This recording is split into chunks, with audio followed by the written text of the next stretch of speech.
How's it going, YouTube? It's RJ here, and in honor of the final episode of Attack on Titan releasing today, I'm going to be showing off my favorite figure in my collection, and that is this Kotobukiya Mikasa figure. I pre-ordered this very long time ago. In fact, I've had this figure for quite a few months at this point, and I did initially do a haul video where I wanted to show off all the figures I got, including this one, but I did end up scrapping the video. But she and all the figures I got there, I think, are worthy of their own videos, so I'm just going to do it that way. But I pre-ordered her thinking, okay, I'm going to love this figure more than likely because it just looks good. But I wasn't expecting it to be my favorite figure in my collection. A lot of it has to just deal with how well done the sculpting and the painting and everything is on the figure, and the design and the layout of the figure itself is so good. So let's just talk about it.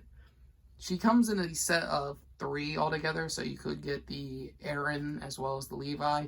I decided not to pre-order those ones just because I'd rather have Eren in his attack form, though I wouldn't be opposed to getting this version of him as well.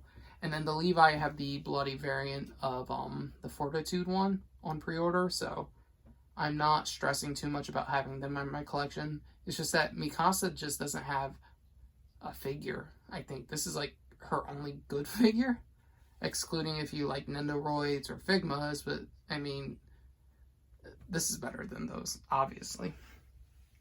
And the pose is really good, and it's really hard to see because for some reason my phone just doesn't like to pick it up, the detail, because it just gets really blurry after a point. But the pose on this figure is fantastic. She's really big for 1/7, because I think she's 1/7 instead of 1/6. And let's just go over all the little details about this that I do like. Now, putting her together, she was a pain.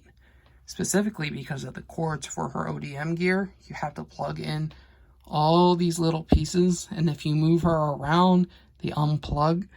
And I can show it right in there. You can see right past this circle. You're supposed to plug that in, and I think it's easier without her little cape on to do, but when I get the cape on, I just don't want to take it back off and unplug everything. You have to plug in the little swords that she has. And it, like I said, it was a pain to put together. And then we can show off her her right hand. Like, this is what gives the figure length. But I think this, if the arm was positioned any way else, I don't think I'd like it as much. Like, I really like Eren's positioning where he has both hands coming down for a downward slash. But I think that the way that this is makes this figure perfect. And then, oh my god, the details on everything. Her cape is fantastic. You can see her scarf. There's shading in it. It's fantastic. Her lips are a little bit pink. It gets flushed out with the camera lighting here, but her lips have color to it. Her eyes are really well done. Hair is beautiful as well, though mine did come with a little bit of paint issues, as you can kind of see here. It's pink in real life. It looks like little bits of dandruff on here, though, for her. The cape is just really good. The ODM gear in the back, let's just talk about, like, amazing paintwork and amazing design job. Holy crap. She's gorgeous. Shading on the boots, on her legs. This is just an amazing figure altogether. I think, like, maybe my biggest gripe with the figure is this little piece that you have to plug in right here. That's where it slots into. And I don't know if it's supposed to go all the way in. I haven't pushed to try to, like, force it in because I don't need to break anything on this figure. But I think from the angle that you're supposed to see her, it doesn't show very well. And then, like, the metal part for her foot, it does kind of pop out a little bit. You can see that.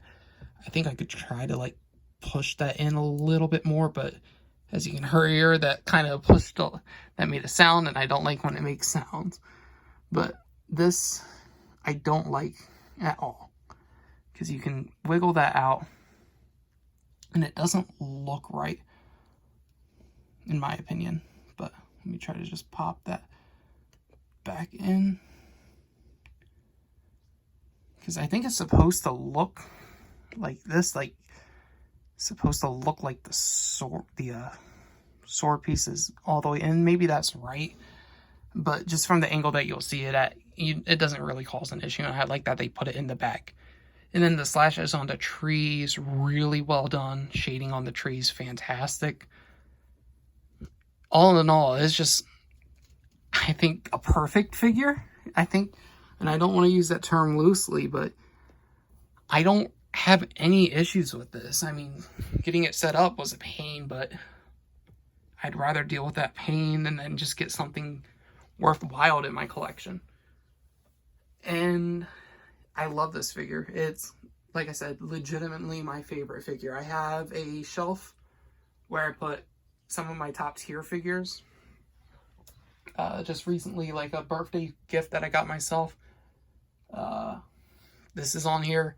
Tamaki from Fire Force, that Kotobukiya one. Kotobukiya does really good figures. And then a couple of my autographed items. That's all that's on that shelf.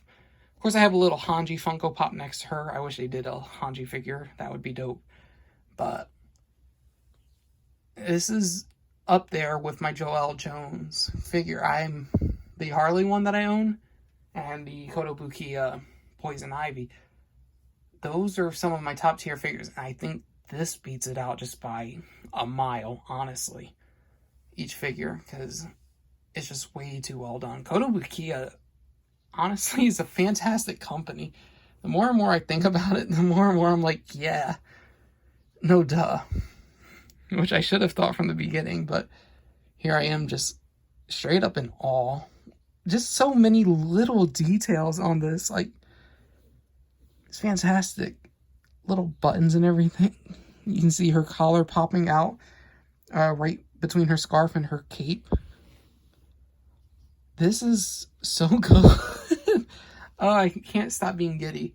So, that's all I have to say about this figure. I don't know what else I can say about it.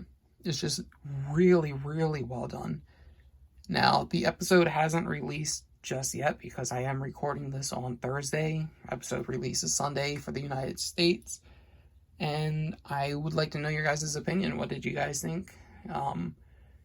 If I'm not mistaken, there has to be something else coming, even though it is the final episode, because there's just way too much more content they haven't covered, and they have 25 minutes to do so. So I have a feeling like maybe a longer special at the end, maybe a movie. I think that would be cool. I don't know. We'll see. But if you guys did watch the episode, tell me what you guys think. And if you guys enjoyed this video and want to see me review more figures, because I have just so much that I haven't recorded content on, that if you guys want to know what I have, I wouldn't mind. And that's it for this video. If you guys enjoyed and want to see more, hit the thumbs up and let me know, and I'll see you guys next time. Goodbye.